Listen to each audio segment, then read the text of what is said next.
the Niagara Region GO Rail Transit proposal and specifically the business case.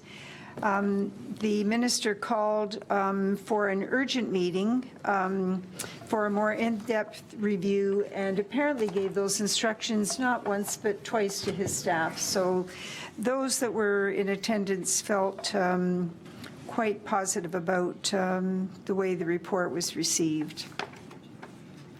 On April 29th, I met with the ministerial group of Vineland, and we were discussing youth programming by the churches in Lincoln and the number of non-church members that were taking part in these programs. So there obviously is quite significant desire on the part of young people to be part of groups within the community. They're certainly looking for something.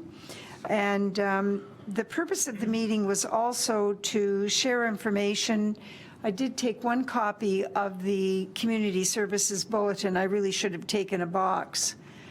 And while I was there, I was informed that there's a young woman in the town that takes youth from Lincoln all around this region and into Toronto to utilize skate parks. She takes a van and rotates and there's just a huge demand for this, so I'm sure we're going to hear more about this. On April 29th to May 1st, Councillor Foster, Councillor Thompson, and myself attended the Ontario Small Municipality Conference. It was most important to me as mayor to examine the systems that support infrastructure in parks, the street lighting. There was all kinds of information available. Also water quality. Speed monitoring was certainly well represented on the floor of vendors. Software that permits creation of models and a clear picture of infill proposals in existing neighborhoods. Sometimes when we struggle with the issue of setbacks or what a certain type of design will look like if it's actually put into put on a street, we were able to see all of that. And it also showed pipes in the ground, showed what would happen if you changed a road configuration. It certainly is moving into another dimension. I'm sure Councillor Foster and Thompson will have more to report. And I just wanted to make a note that Councillor Foster is a board member on the OSAM caucus, and that is good representation for our town. I also met with Justin Jones to share, he's part of the Share the Road project, and he was very interested in discussing Lincoln's status as a bike-friendly community. It's something that we haven't committed to, and I actually called upon Councillor Thompson in a very informal way as chair of community services to make progress in that area in the next 2 years, because I'm not sure what the barriers are. We probably need to be having more discussion about that. There was quite a lengthy discussion in the morning, the Friday morning, regarding changes in the workplace and the Accessibility Act. And I'm sure that our staff are well informed on this, but it was a good opportunity for those of us, for the councillors and mayors, to be up to date. Policing in Ontario was also a consideration later in the morning, looking at the pros and cons of regional providers versus the OPP. And I wasn't able to stay for the whole part of that, so for any part of that actually. So we'll see what else might be reported there. On May 2nd, I visited the Family Day event at the Fleming Center, and it was early in the morning, and it looked like it was really ramping up to be something really terrific. But I went there specifically to congratulate our cheerleading squad, because just like the Lincoln Leapers, it's a really excellent opportunity for the teens and tweens to be involved in really focused activities, and I was really pleased to go and chat with them and to learn more about that. May 3rd, Councillor Timmers and I attended the farewell at Vineland Public School. This morning, the Director of Economic Development and Planning, Kathleen Dale, and myself attended a tour of Court Holdings and 4 of their small manufacturing facilities in Lincoln alone, including the piston plants and also the air brake drum plant, where they make the air brakes for rail cars. It was all very interesting. My dad was a pattern maker, so I find all of this very interesting work. Lots of job opportunities there, skilled trades, really great to have this kind of business in Lincoln. And Paul Moyer's chocolate apples, and I do have a couple of extra. The staff did well by 2 boxes, and so I hope everyone enjoys them. It's an interesting partnership that they have, the food element of it as well as the production. Later today, I met with Mayor Walter Sendzik to discuss intermunicipal transit and the potential hubs that will be positioned in Niagara, which could benefit us, and what that would mean. And my plan is to further discuss this with Mayors Joyner and Bentley. On Wednesday, in 2 days' time, I'll be attending the Assembly at Blessed Trinity. The mayors are always in attendance to take part in a judging. And on Friday, once again, we'll be back to our regular Go Rail meeting of the mayors and CAOs at the region. And in the afternoon on Friday, Councillor Foster and I have a meeting with Dean Allison to examine funding opportunities for the 2017 celebrations. So that is my report. Councillor Brian Beatty of the region, if we move on to item number 7, Councillor Beatty makes a few notes and circulates them to us for consideration if we wish in regard to activities at the region. And in the absence of the regional chair, I'll make a few notes. Those including Planning and Development Committee, where the Town of Lincoln official plan was approved, and Director Dale was there to represent the town on your behalf. There was a motion moved and finally passed supporting the development of the Canadian Motor Speedway in Fort Erie, specifically around the support for the tax incentives. And just let me look down here. I don't think there was anything else of particular note. And then Regional Council meets again on May 21st in open session. And now we move on to item number 8, which is councillor reports. And I'll think just a moment. I'll just, as you know, not everyone needs to speak, but if you want to give me your names, Councillor McMillan, Councillor Foster, Councillor Brunet, Councillor Njima. All right, Councillor Thompson. Thank you very much, Madam Mayor. I just wanted to report on the fact that we went to OSIM again this year, yourself and Councillor Foster and I, and I was more excited than ever with this particular conference. Brought back some very interesting media. This is the quarterly magazine that the City of Belleville puts out.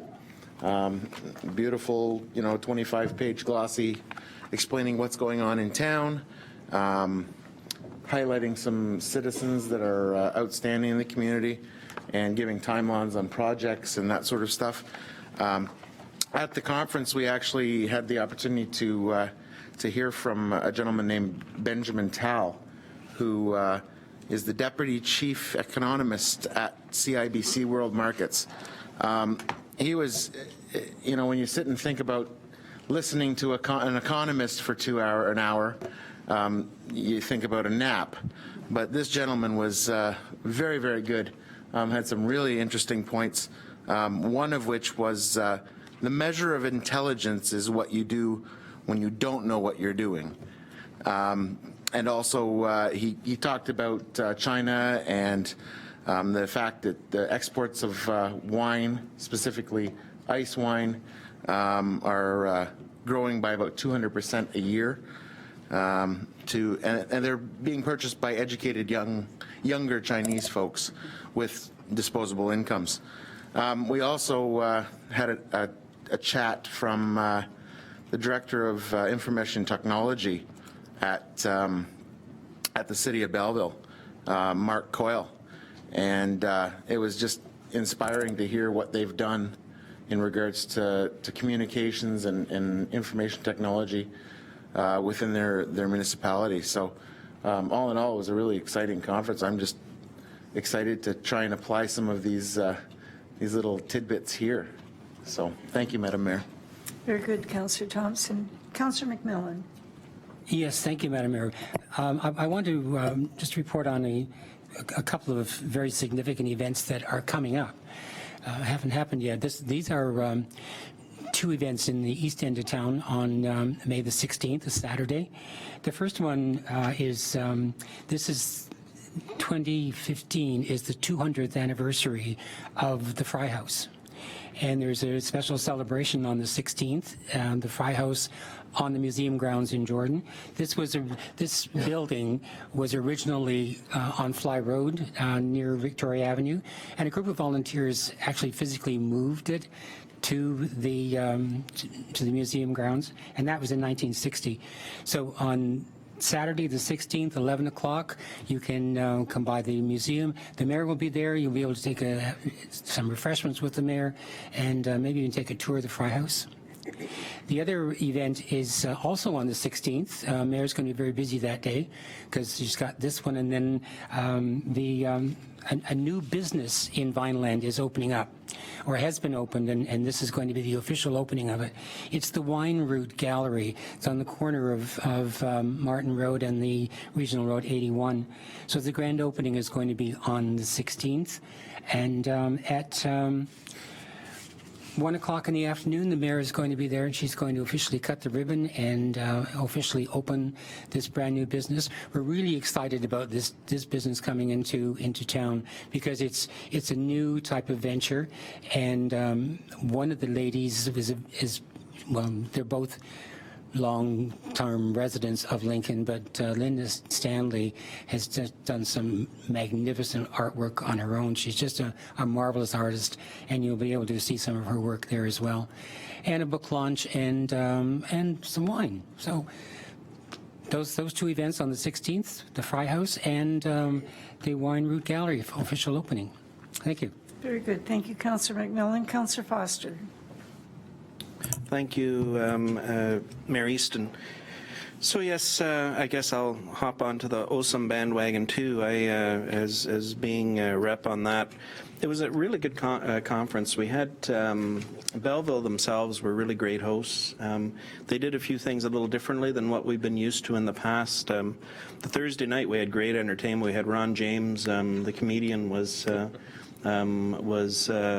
the key entertainment, and I'll tell you, that guy is funny. So I hadn't really quite realized watching him on CBC how funny he really was. So one of the big things that I found from the conference, there was a discussion going on in Belleville, similar in nature to what we've had to go through, and that is debt versus getting the things done within the community. They have a $110 million project on the go right now that is essentially bringing pipes from the lake up in and through for water treatment and for water supply within the municipality, and it means a major reconstruction of the downtown area of the municipality. But the decision was it's worth doing it. The long term for the municipality, it was really quite important. We had Max Valiquette was our keynote speaker on Thursday morning. Max Valiquette is a speaker with not only with Global but also CBC and other networks, talking about social media, talking about branding, talking about what it is that you're trying to do really on the economic development side, and I'll be receiving the presentation and sending it to you guys in order to have a look at it. Premier Wynne was on Friday morning, gave a great speech. Of course, I'm a little biased on that one, but she was able to provide some really good insight on what's going on at the provincial level for us. Goderich is where OSAM is going to be next year in 2016. 2017, it's going to be in Blue Mountains, so I think that one's going to be good. 2018 currently is a question mark. Niagara Falls is interested in it. Actually, this is something I'd like to discuss with Council, that perhaps Lincoln should be considering being a partner in 2018 for OSAM for that particular year, but we have to have more of a discussion at our finance and admin or at the business group before we go down the road with that. So anyway, that's it. Thank you. Thank you, Councillor Foster. Councillor Brunet. Thank you, Mayor Easton. Last Tuesday, April 28th, I attended our third Transportation Strategy Steering Committee at the region. Mayor Easton has kind of been challenging me to kind of get my nose and my get right in the forefront to kind of get some information as to what's coming back. So whether you're aware or not, Tony Quirk from Grimsby is the chair of the Transportation Steering Committee. And there's no doubt, you know, for the three meetings that we've had so far this year, you know, the emphasis is certainly on the intermunicipal transit system, which is a link between West Lincoln, Lincoln, and Grimsby. And I know he, as chair, is going to push this through as quickly as possible. So one of the things that I had asked Mayor Easton before I went to the last meeting was, you know, has there ever been a study? Like, you know, is there any information that's at our fingertips? So through Kumar Ranjan, the manager of transportation, I was able to get the report that was done back in May of 2014. I'm not sure if this council has seen this report. It's a public opinion study that was done back in May of 2014 by all the municipalities within the region. So I've got that report. Like I say, it's 16 pages. Anybody interested in wanting to see it, I certainly would be happy to pass it along. There was 80 interviews apparently done within the Lincoln area. You know, obviously, as we all know, certainly Lincoln has really no mode of transportation when it comes to taxi service, and Canada Coach being gone. So I think this is there's a huge emphasis here, and certainly Tony Quirk, as the chair, is going to push this along. He brought a guest speaker to the meeting, which was a company called Rideco. Just very quickly, this is a software company from Waterloo that is involved in a number of municipalities right now, providing subsidiary transit service. So in areas like Milton, for instance, they're running this now where Milton has a full-fledged transit system with a bus system, but because of the growth within Milton, it's not filling the objectives of the constituents. So this is a service which this company is now approaching region of Niagara to see if there's an appetite. And basically what it is it's a private company that works with taxi service to book online a personal and flexible and inexpensive transit system to move people within hubs, whether it's grocery stores or hospitals and GO stations. And certainly this gentleman, I know he was asked by one of the councillors in Grimsby. He is more than willing to come before this council and give some insight into what this service can provide. Obviously, they're looking for the big picture. The enchilada is to provide the service for the region of Niagara, but he's willing to come to Grimsby and Lincoln if it's something that we want to get more information and get a better overview on. Lastly, at that meeting, Councillor Quirk challenged all the councillors, municipal councillors, to go back. Our next meeting is June 16th, and he's challenging all of us to come back with a list of 1 or 2 regional roads within Lincoln, which we feel have not been prioritized by the region. Possible roads that you know, we feel need immediate attention. You know, whether it be, and I've spoke to Dave Graham about this, whether it be the service roads, whether it be a portion of King Street between Vineland and Beamsville. Obviously, much contentious discussion tonight about Mountain Street, so we're certainly looking at Mountain Street, and we told the region that once all that work's done, we'd be glad to take Mountain Street back from the region. The other point that I want to just quickly speak about was Councillor Patrieve and I traveled down to Balls Falls Conservation area last Wednesday to attend the public open house. And it was actually an eye-opener for me. I have not been to the Cave Springs Conservation probably since I was 15 years old. And whether everyone here is aware, and obviously we don't have Kojiko here tonight, but the NPCA is undertaking a management planning process to determine what the future of the Cave Springs Conservation Authority is going to be. And so they have started the public open house last Wednesday was the first plan to get input from shareholders, stakeholders, interested parties, neighboring property owners, First Nations, education partners, Brock University, Niagara College, all tiers of government, local organizations. Number of regional chairs are on there. There's a steering committee that has been formed. Trish Fiddler from the town is part of the steering committee.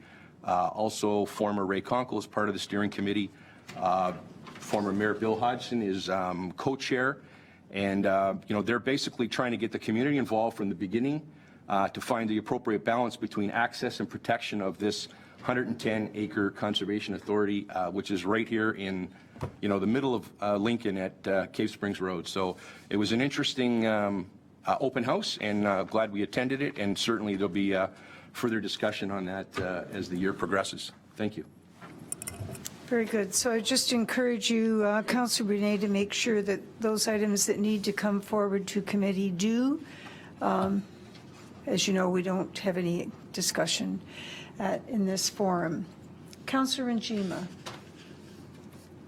Thank you, Madam Mayor. Two things to talk about quickly tonight.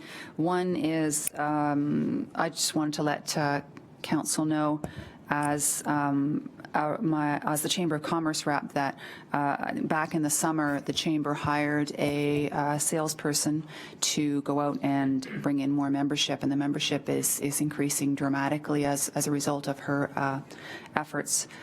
So that's it for that for now. Another thing I wanted to talk about was a week ago Wednesday, I attended Grimsby's GDAC committee, which is Grimsby's Economic Development and Planning Committee, something like that. Pardon me? Advisory Committee, that's exactly what it is. I have a copy of their terms of reference, and what they do is they're an advisory committee, and they recommend to Council through the Planning and Development Committee ways and means by which to retain and recruit appropriate industrial, commercial, and residential enterprises to the town. There are DIA representatives on the committee, chamber representatives on the committee, business people, planning staff, and councillors. And they meet regularly and talk about things under the following categories: economic development, tourism, knowledge-based business, external marketing, health and seniors, agriculture, and leadership. So I think this would be a good thing for us to look into, to having this kind of committee working hard for us in the future, and I'll be looking into it in the future and bringing it up. Thank you. Very good. Has anyone else reconsidered their to speak or not? I thank you all very much. I think the work in the community is excellent. You're all very committed, and it is certainly to the benefit of our citizens to have you involved to the level that you are. Item number 9, delegations. I'd like to call Liz Palmieri forward.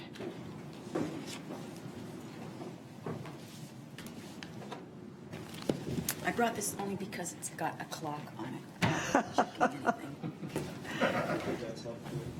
Well, it's in. Turn on the microphone, or maybe it is on, but you'll have to bring it up fairly closely. Yes. What's interesting, because presenting at another council, they have a clock that does a countdown. It starts at 10 minutes and goes down, and you're kind of looking at as you're presenting. So I understand that We have that at the region, and it does everything except eject you from your seat. Okay. All right. So Mayor Liz is here Easton, tonight. Liz is Yeah. the Chief Executive Officer of the Niagara Foundation, Niagara Community Foundation, and she's here to enlighten us the activities. so thank you very much for giving us the opportunity to make a presentation. I've been doing this at the beginning of every 4-year term of council to introduce the foundation to new members of council and to do an update on the work of the Community Foundation across the region and both in Lincoln. I'm joined here tonight by Rich Gark. Rich has been a volunteer with the foundation for a number of years, joined our board in 2011, and this year became the chair of our grants committee. And if time permits, he's going to add a few comments to the official comments that I think you've already got. I've forwarded them already. As you know, the Community Foundation was established in 2000. We were the Millennium Project of the region, and we were established to link a donor's legacy to their community forever. Our work involves meeting with donors who are interested in creating endowment funds, where in most cases the capital is held in perpetuity, and a portion of the earnings on each fund are granted to charities as directed by the donor on an annual basis. Donors have set up funds to support particular charities, to support particular fields such as the environment or children and youth, to support region-wide initiatives, or to support a particular community. A number of years ago, former Mayor Hodgson, Mayor Bentley of Grimsby, and former Mayor Trombetta of West Lincoln joined together to use the proceeds from a golf tournament we ran over a 5-year period to launch the Niagara West Community Fund, a community that does not, in fact, exist, except in the minds of the charities, because the charities are, in fact, delivering services in all 3 of the municipalities that make up this part of the region. We are now partnering with Mayor Easton and the Lincoln Chamber of Commerce on their golf tournament, and will be continuing to use the proceeds to build both our endowment funds and our granting programs in West Niagara. Our donors who live in the town of Lincoln have also made significant gifts, and I underline the word significant, to the foundation to open endowment funds to provide on an ongoing basis annual support to charities important to them and their families. Through their endowments, donors are now supporting annually Big Brothers Big Sisters of Grimsby, Lincoln, and West Lincoln, the West Niagara Agricultural Society, Community Care of West Niagara, the Town of Lincoln through the Jordan Historical Museum, Lincoln Public Library, Community Living, and the town's Friends of Charles Daly Park. Students of Beamsville District Secondary School have also been the recipients of scholarships administered by the foundation on behalf of the Niagara Peninsula Energy, Inc. The fund to support the Agricultural Society previously had supported the Lincoln Fall Fair, and as you know, the 2 fairs recently amalgamated. The terms of the fund agreement were such that it will continue to support the new entity. Actually, the fund primarily supports the work of the Tractor Committee. It's an interesting dilemma as we move forward. It doesn't say exclusively, it says primarily. We can only presume that tractors will continue into the next 30, 40, or 50 years, but who knows with technology. In 2011, for those of you who may remember, I did a presentation after the last council was elected, and in looking through the notes, I had stated at that time we had recently celebrated our 10th anniversary, having raised in excess of $16 million in more than 160 endowment funds. Well, last month we celebrated our 15th anniversary, having raised now in excess of $28 million in 208 different endowment funds. In 2011, we awarded our first grants. No, 2001, excuse me. We awarded our first grants. We had 6 grants of $6,500. We were pleased as punch. I don't think you were on the committee at that time, but we were pleased as punch for these first 6 grants. Last year, we awarded $1.11 million in grants to projects primarily in Niagara. It's truly astounding how this money is benefiting the community. What is important for you to understand is for most funds, the capital is never spent. It is invested, and just a portion of the earnings are dispersed annually. However, our work is transforming. Because for some donors now, they say perpetuity is too long. They would like their fund to last for a generation. So we have some funds that are lasting for 25 years where the donor pays out capital and earnings on an annual basis. And in fact, last year, a fund was opened to support poverty reduction work in West Niagara, and the annual disbursement is $7,000, regardless of what the capital is or the earnings. That's what the donor, that's the impact that the donor would like to have. Another important fact is that our donations come from donors across the financial spectrum. We receive many smaller gifts through memorial funds, donations, and also from special events. And last year, a new fund was opened in memory of Howard staff. And when you receive our 2014 annual report in about 3 weeks, you'll see many of the donors last year actually contributed to that fund. We don't identify which donor donates to which fund, but in the list of donors, you'll recognize names from this community. I'd now like to spend just a few minutes letting you know more about our granting programs. We have 3 granting programs that are open to charities and municipalities, and certainly you can visit our website to get the deadlines. We have an environmental grants program that's available for community-based projects which protect and or restore shorelines, are of an educational nature, or which will improve water quality. And we've also provided support to neighborhood associations working with their local municipality. When work took place a number of years ago at Charles Daly Park, when the new boardwalk was installed, we provided a grant to the town. The Friends actually worked with the town on that grant application, so that came through our environmental grants program. We also have a children's summer camps granting program that provides financial assistance to charities or municipalities that are providing summer camps, or provides bursaries to agencies like Community Living, so a caregiver can attend camp with special needs kids. The YMCA and Community Living have been regular recipients of those grants from us. And then we have our general community grants program. It's a semi-annual program now, and again, it's available to registered charities and groups that are working with municipalities. The criteria tends to be around capacity building grants or projects that address priorities identified in the Living in Niagara report. We funded Big Brothers Big Sisters Go Girls program. They wanted to expand it here to schools in the Niagara Catholic District School Board. We also provided a grant last year of $2,500 to the town to provide AV equipment at the new Fleming Center so that community groups can have access to that without having to rent the equipment as they're using that center. We also have a neat little $500 mini grant program for deadlines throughout the year, relatively quick turnaround time, 45-day turnaround time. Again, small projects around capacity building. Beyond endowment building and grant making, we're also involved in community leadership initiatives. We have been a funder of the Living in Niagara report since the get-go. We provide bursaries for charities to attend the Leadership Niagara program, and I think their municipal staff also participate in that program. And last year, we underwent a major strategic planning process. There's going to be some senior leadership changes in the coming year at the foundation, and we really felt we needed to have a new plan so that we could make sure that we have the right new staff in place. One of the new initiatives that we are looking at is how can we use our capital, just not our earnings on our capital, to invest in Niagara. So we are looking at some interesting partnership opportunities. We have a pool of $28 million that right now, for the most part, is invested in stocks and bonds around the world.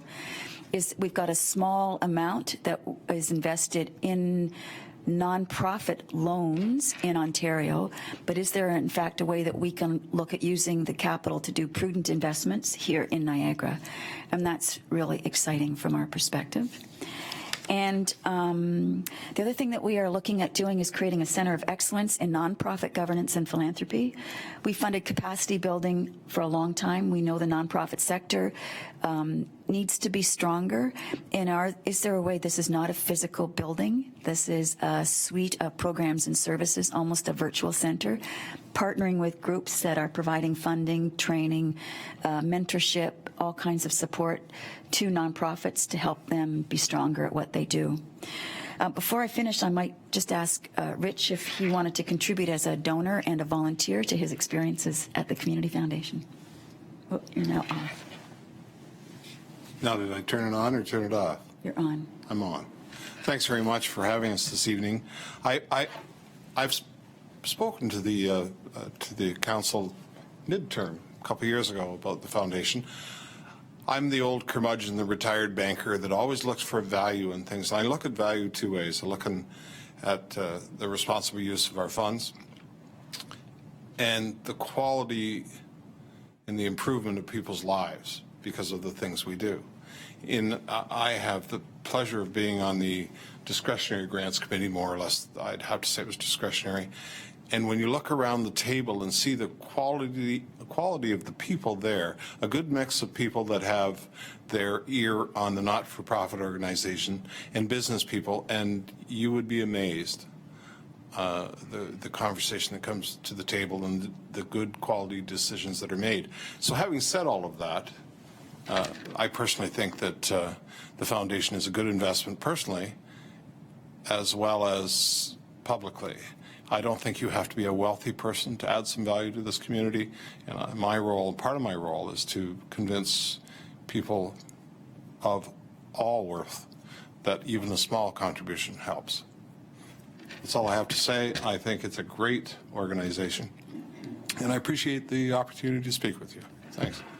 So there are 3 requests. You can see them in the report there, and none of which involves asking for money. The first is, can we, some of you may be on our e-distribution list to get information about the granting programs and the deadlines so that you can share those in your community. Can we continue to keep you on that distribution list or add new members to that list? We don't pester you a lot. We also have a weekly e-blast. That's your choice if you wanted to be part of that. But at least when we do grant announcements about deadlines, that would be really helpful so that you can let schools, community groups know about the foundation. The second is, can we add you to the snail mail list? Because I'm of the generation that finds this document a really great tool to convey our story. We actually went against the norm. We added pages to the document because we wanted to tell more stories. It's a great way to hear about the grants and to see the work that the donors are doing. And this tends to not get thrown away. It tends to stay. And we've given you the 2013 annual report, so you may want to even share this with somebody who may not know about the foundation. And the third ask is, in your work in this community there's a lot of people with deep roots in this community.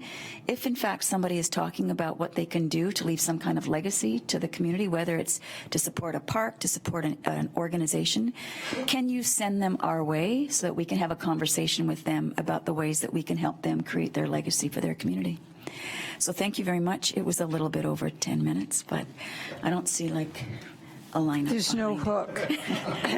There's no hook in our, our agenda is such tonight that we're very pleased to have you here, and good to see you again, Rich, and the support that the volunteers are obviously affording Liz. I think it's fair to say, and I heard this at the region, and I'll say it here, that I've heard that Liz has decided to retire.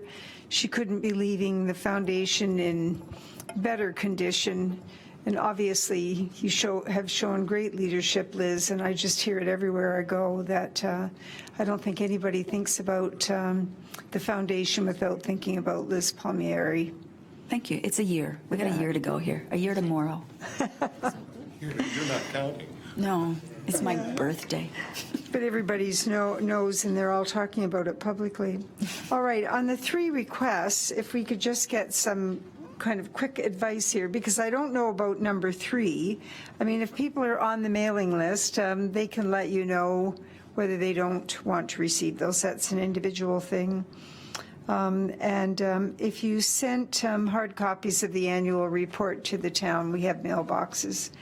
On the third matter, however, I don't know whether we're in a position to endorse anyone. So, Mr. Clerk, could I put you on the spot for the moment, or the CAO, to respond to that? It's not that we wouldn't want to do that, but it's probably not our practice in other cases. Generally, it's not a practice, but it can happen. It's something that doesn't come up and come our way very often. Right. But I don't see a problem. Okay. In that it's because if someone asks, you actually can give several places where people can direct donations. So. Okay. Very good. Thank you. Okay, well, we'll certainly, we'll all keep that in mind, no question. And we'll see some of you at the golf tournament again. I will be away, but the quiz is different this year for those of you that have taken part in the quiz. So you don't even know. Yes, and I've been talking with Liz about, Liz shared with me that even though there's a West Niagara Fund, there are people that from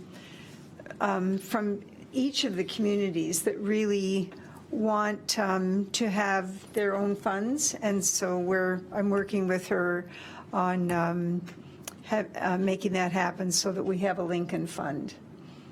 That's separate. But I certainly haven't held back telling people to apply to the West Niagara Fund. Well, and basically what they do is they just apply to the foundation, and then once the grants are approved, we look at which fund supports which project. Yes. Yeah. Very good.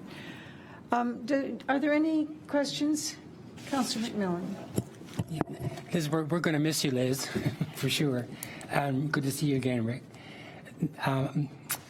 Two things that you mentioned, the Lincoln Public Library, and I haven't had a chance to read this yet, but on the cover there it says community gardens, and I know those two things go together.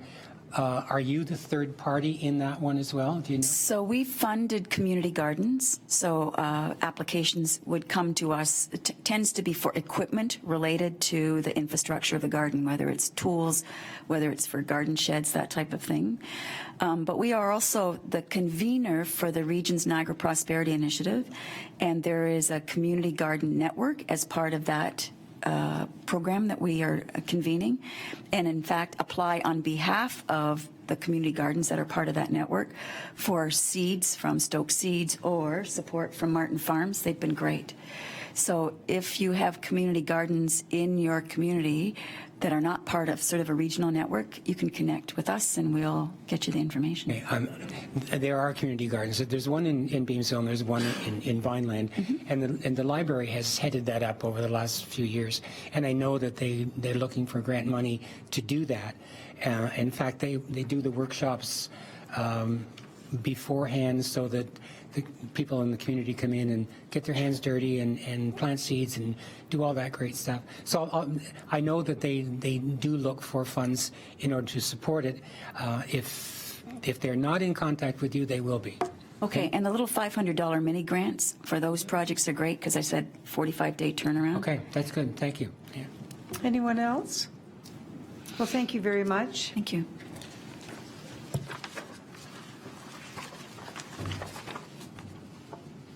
We'll move into correspondence, item number 10.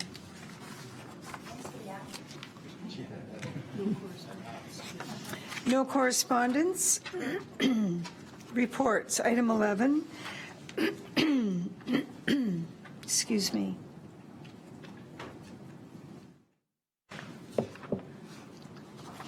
Item A, I have a motion moved by Councillor Pachariva, seconded by Councillor Rinchima, that the minutes of the Finance and Administration Committee meeting of April the 27th, 2015, including the confidential addendum thereto, be adopted, and the recommendations contained therein be approved and acted upon. Are there any questions at all? Councillor Foster? Actually, Councillor Rinchima asked me to speak to the minutes. So Very good. I was just going to ask. Yeah. So, first of all, this was the normal jam-packed Finance and Administration Committee. It's going to be one of these ones where, as a committee, we're going to be spending a lot of time dealing with issues as we're going through with things. We had 3 requests for designation of events within the municipality, and essentially it's required for obtaining special event permits from the AGCO. All of those were approved. There was a discussion about a discussion paper. I could use discussion again, I suppose, but it's about waste diversion within the AMO and the discussions going on there. As I had mentioned at the meeting, as part of my OSUM responsibilities, I'm actually on that particular committee with the AMO. It's kind of interesting. It actually is a more upper tier responsibility. But being a lower tier municipality, I'm able to provide some insight, and in fact, I'm also having some overlap with the people at the region in order to bring forward some of the views from down here in Niagara. We had a review of status reports.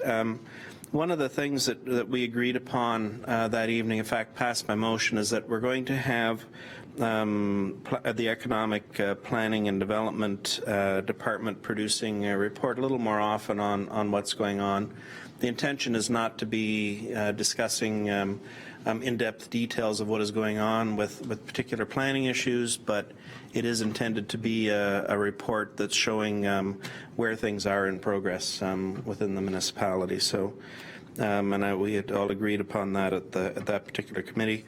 We're purchasing a new fire car. I believe the chief is going to be driving that, so I guess we have to make sure that one's done right. The Beamsville BIA budget was passed. We also had we also passed our information technology piece of the puzzle. Tablets and laptops are part of that particular motion, and in fact, both Councillor Thompson and I were impressed with the values that came back and we had a good discussion on that one. Financial report, again, we had our monthly financial report to show us where we're at with the various things, and various things meaning where we're at from a budget point of view, and everything seems to be in a pretty good spot. We talked about the summer meeting schedule, and the fact that we're going to be streamlining a little bit during the summertime as we have for the last number of years.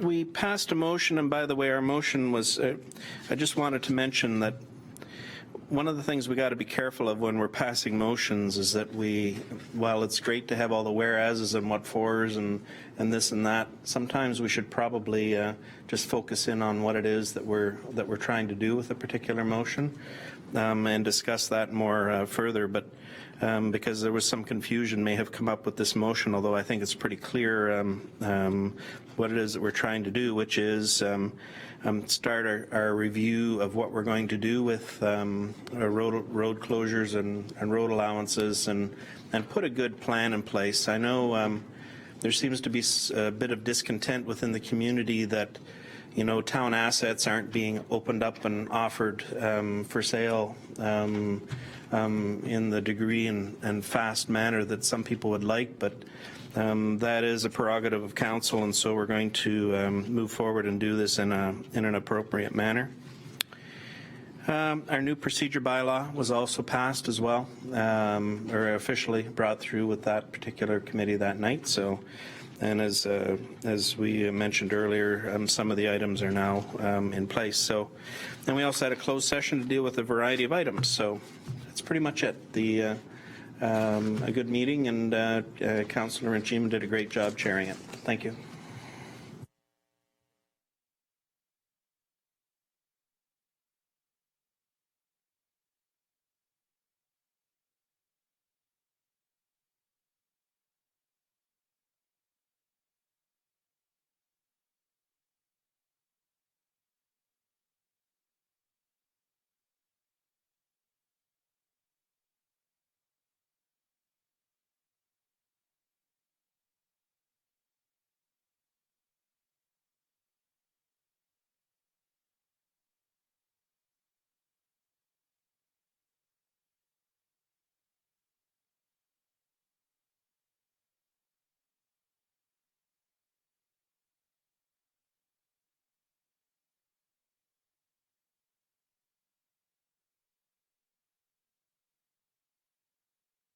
Thank you, Madam Mayor.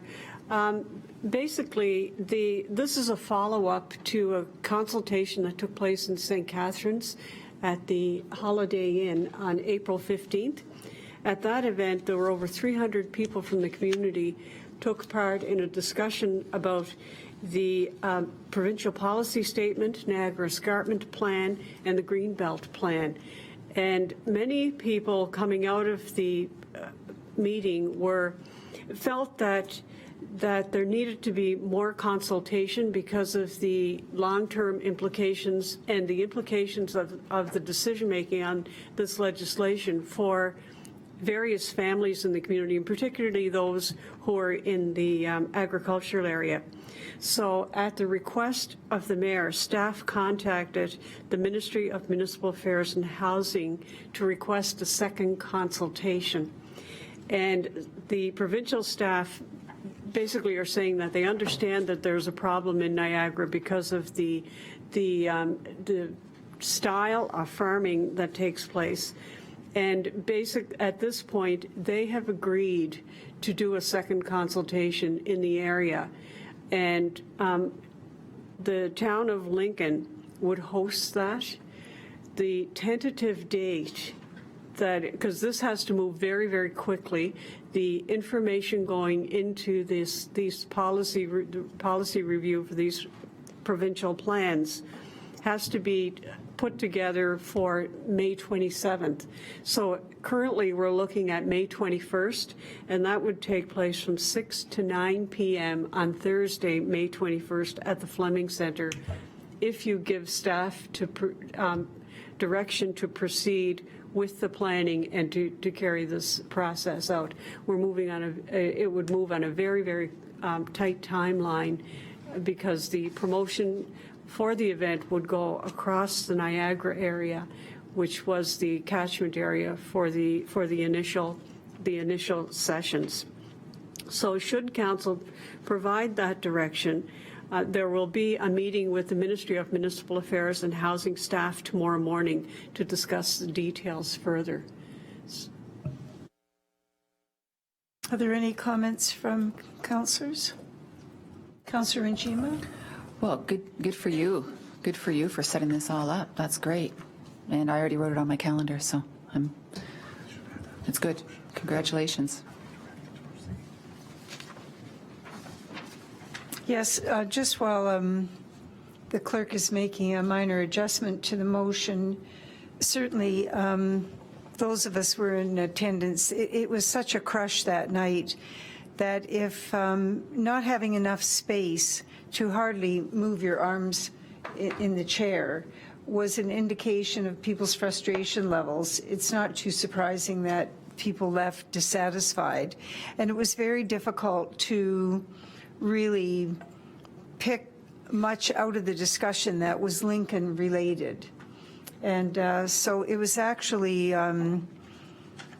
the next morning, the regional councillor Hodgson was in the town hall, and the three of us had a discussion, and I'm really pleased that the motion, or that the concept was accepted, and such a quick turnaround time. We really didn't think it would happen until the fall, if at all. So I think that the CAO's letter was very compelling, and I'm really pleased. So I'm going to read this motion again. Moved by Councillor Foster, seconded by Councillor Thompson, that the briefing note from the Chief Administrative Officer re additional community consultation, Town of Lincoln and Ministry of Municipal Affairs and Housing 2015 Coordinated Review, Our Region, Our Community, Our Home, be received, and that staff be directed to proceed with planning the additional community consultation as outlined in the briefing note. Any further comments? Your pleasure on the motion? The motion is carried.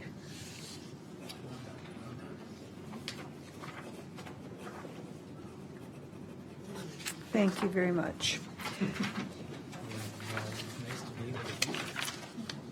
There are no items under Section 12. We move on to bylaws. And I have a motion moved by Councillor Thompson, seconded by Councillor Foster, that leave be given to introduce the following bylaw, number 2015-32, to adopt the estimates of all sums required and set the rates of taxation for the year 2015. Mr. Spadoni, would you wish to comment on the report? Just to indicate that the municipal rates, the town rates, are those based on the budget that we approved earlier in the year. The regional rates and the regional waste rates are provided to us by the Region of Niagara, and the education rates are struck by the province. So this is the bylaw that puts them all together and comes up with the total tax rate. In the past, I've often given council a summary of the impact on an average. Unfortunately, that summary didn't get done this year, but I can have one sent around to all the councillors in the next couple of days, so they can see just what the percentage increase is for what the average homeowner would pay in taxes. Thank you, Mr. Spadoni. Councilors, do you have any questions of the Director of Finance? There being none, your pleasure on the motion? The motion's carried.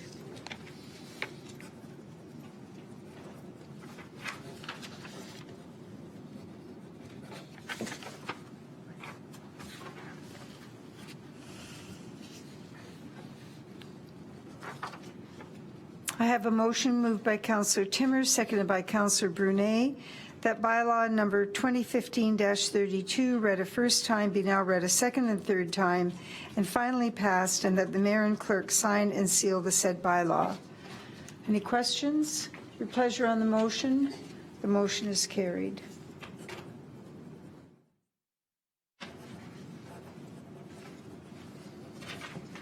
Item 14, is there any notice of motion? Being none, we'll move on to announcements. Any announcements? None? We will move into closed session. And I have a motion moved by Councillor Brunet and seconded by Councillor Timmers that council adjourn to closed session in order to address A, litigation or potential litigation, including matters before administrative tribunals affecting the municipality or local board, a matter regarding an Ontario Municipal Board hearing, and B, advice that is subject to solicitor-client privilege, including communications necessary for that purpose, a matter pertaining to active dissemination of municipal information. Your pleasure on the motion? The motion is carried.